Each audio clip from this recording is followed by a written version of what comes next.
Welcome to IBTV. Puthalapattu మండలంలో MRO Ramesh Babu తనతో దురుసుగా ప్రవర్తించారని జనసేన మండల అధ్యక్షుడు మనోహర్ ఆరోపించారు.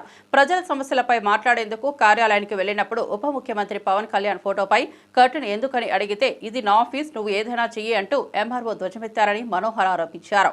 అధికారికంగా మాట్లాడుతున్న నాయకులతో ఈ విధంగా వ్యవహరించడాన్ని ఆయన తీవ్రంగా ఖండించారు. ప్రజాప్రతినిధులపై గౌరవం లేకుండా వ్యవహరిస్తున్న అధికారులపై చర్యలు తీసుకోవాలని డిమాండ్ చేశారు. దీనిపై అధికారులు స్పందించాలని కోరారు. అందరికీ నమస్కారం. నా పేరు మనోహర్. నేను జనసేన పార్టీ మండల అధ్యక్షుడు పూతలపట్టు. ఈరోజు మన పూతలపట్టు ఎంఆర్ఓ ఆఫీస్కి ప్రజా సమస్యల పైన వెళ్ళడం జరిగినది.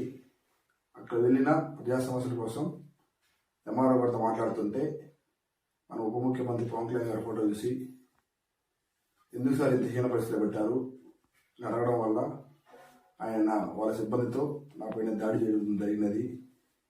నేను పైన ఉన్నతాధికారులు కలెక్టర్ గారి దృష్టికి తీసుకెళ్తానంటే నువ్వు ఎవరు చెప్పుకుంటూ చెప్పుకోబోయి నిష్ఠాసారంగా నా పైన దాడి చేయించారు. నా ఆఫీస్ నా ఇష్టం అని చెప్పి నువ్వు చెప్పుకుంటూ చెప్పుకోమని చెప్పారు. ఈ విషయం పైన మేము కలెక్టర్ గారి దృష్టికి తీసుకెళ్తాం, న్యాయం జరిగే వరకు పోరాడతామని తెలియజేస్తున్నాం.